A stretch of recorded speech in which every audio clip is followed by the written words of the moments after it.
e o Ministério Público de olho nessa situação. A suspensão dos convênios do antigo Plano 1000 do governo do estado deixa um prejuízo de 23 milhões em Barra Velha, Balneário Piçarras e também na cidade de Penha, né? E aí, claro, a suspensão dos investimentos do chamado Plano 1000, elaborado pelo ex-governador Carlos Moisés, do Republicanos, foi ruim, né, para as cidades aqui do litoral norte catarinense. E a perda de recursos para projetos está, então, estimada em 23 milhões, visando a execução de obras que, inclusive, já haviam sido anunciadas, né? E, claro, a situação estoura no colo dos prefeitos. A contabilização desses valores foi feita pelo jornalista Felipe Bigg e é relativa às obras anunciadas e que acabaram suspensas para as cidades de Penha, Barra Velha e Balneário Piçarras. O Plano 1000, lançado em dezembro de 2021, já nasceu sob a suspeita de ser um plano de marketing, visando a tentativa de reeleição do Carlos Moisés. Que o Moisés, né, que não só perdeu a reeleição, mas sequer foi para o segundo turno na corrida eleitoral de 2022, ano passado, disputada de maneira inédita por um petista e por um bolsonarista, né? No caso, o Décio Lima pelo PT, que ineditamente foi ao segundo turno, e o Jorginho Melo, então senador do PL, com a vitória do Jorginho, inclusive, por larga vantagem. Segundo apurou Felipe, a intenção de Moisés, ou pelo menos o marketing, dava conta de que seria aí o objetivo do Plano 1000, investir R$ 1.000 por habitante ao longo de 2022 e em anos seguintes.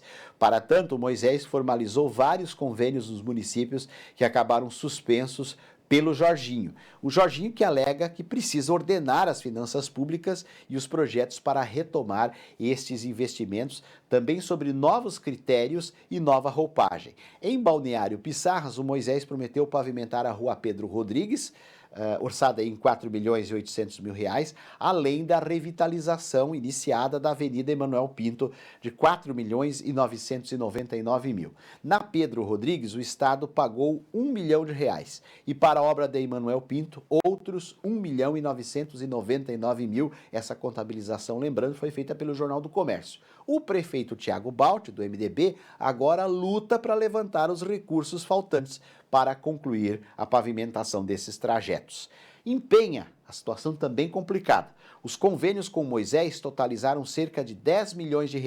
O então governador prometeu R$ 4.999.000 para o Parque Linear das praias do Quilombo e Pedrinhas. E também R$ 4.996.000 para a Terceira Avenida, às margens da rodovia Transbeto. Apenas 2 milhões foram liberados para essas duas obras durante o governo Moisés. O prefeito Aquiles da Costa, do MDB, também segue no aguardo de notícias no sentido da retomada da liberação dos recursos.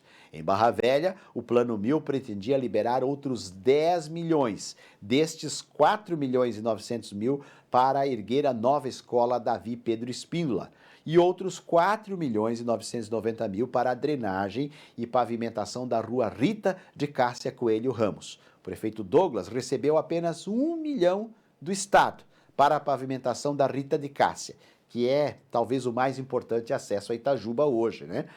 A escola Davi Espíndola sequer começou no bairro São Cristóvão.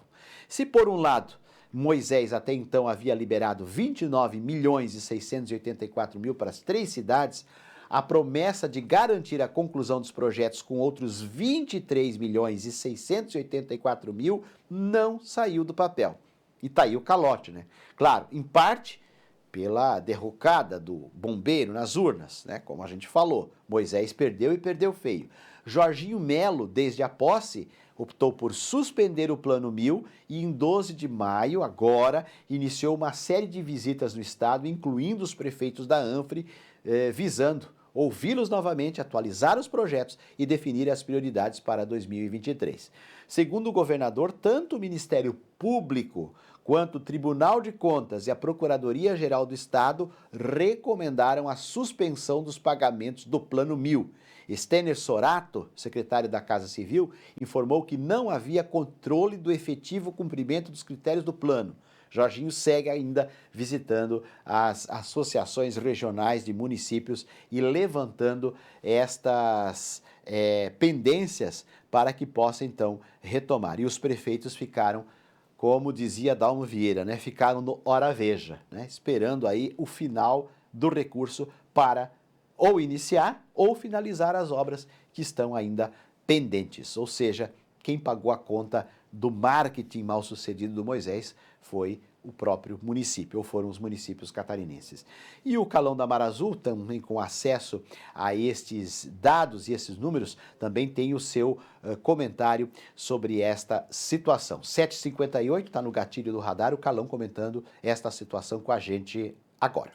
Essa notícia que já está circulando aí nas mídias da Rede Mar Azul, na mídia regional, no programa Radar Mar Azul, de que o governador Carlos Moisés deu um calote de milhões de reais com os municípios aqui da região do litoral norte de Santa Catarina, é um fato lamentável, né? Mais uma vez demonstrando que os nossos políticos não têm nenhuma forma de gerir, de fazer a gestão do recurso público com responsabilidade. Lá atrás eu já avisava, olha, esse plano 1000 aí é um plano político, é um plano que, aliás, deveria gerar uma discussão maior por parte do Ministério Público como uma forma de malversação do dinheiro público e também como uma forma de comprar a própria eleição.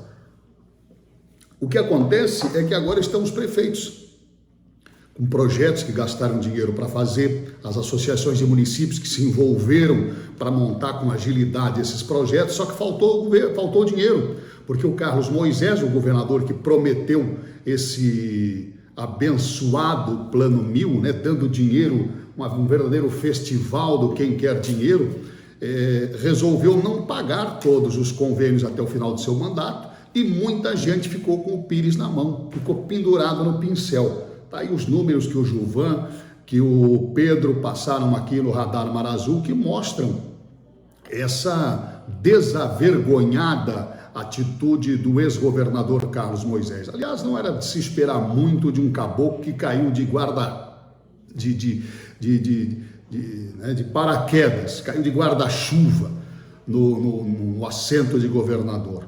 E na véspera da eleição, meio que macumunado com a Assembleia Legislativa, criou esse plano 1000 aí para reeleger deputados e para ele conseguir a sua reeleição. Graças a Deus ele não se reelegeu.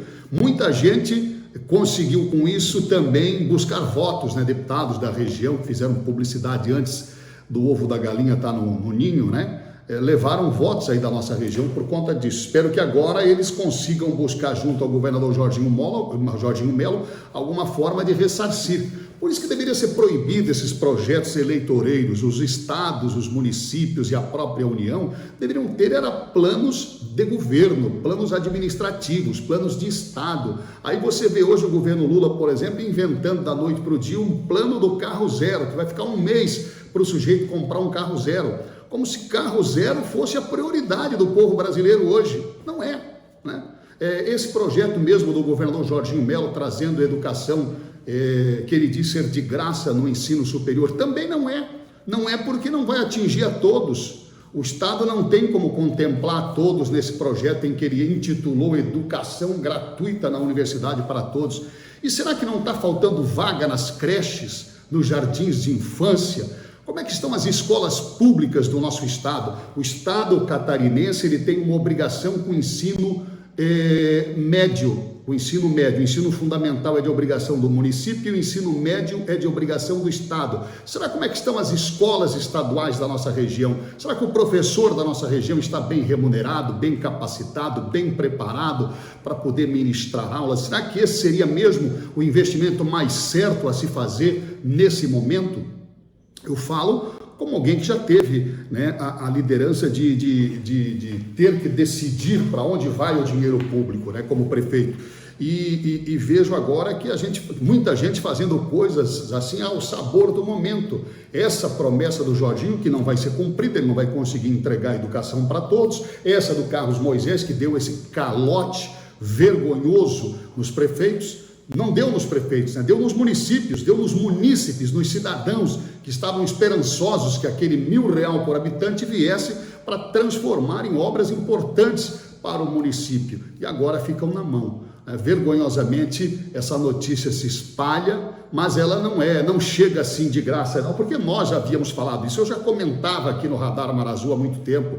Essa é um programa eleitoreiro, é um programa que deveria ter, inclusive, cassado a candidatura do cidadão Carlos Moisés, que nem foi para o segundo turno, ainda bem, né? O segundo turno teve o Jorginho e o Décio Lima. O Carlos Moisés recebeu o troco que merecia receber da população catarinense, e deu no que deu esse governo. Um governo sem marca, um governo sem registro, um governo sem ações, um governo perdido, que ficou mais famoso pelos respiradores que foram comprados sem serem entregues, foram pagos sem serem entregues, por qualquer outro plano e ação desse próprio governo. Esperamos, é claro, que o povo catarinense melhore cada vez mais, apure cada vez mais a sua forma de votar, não votando apenas num número, sem conhecer o candidato, não votando apenas por uma convicção lá de não sei aonde, que buscaram para eleger não sei quem, e aí aparece um cara desse para dar nó em pingo d'água, né? Irresponsável,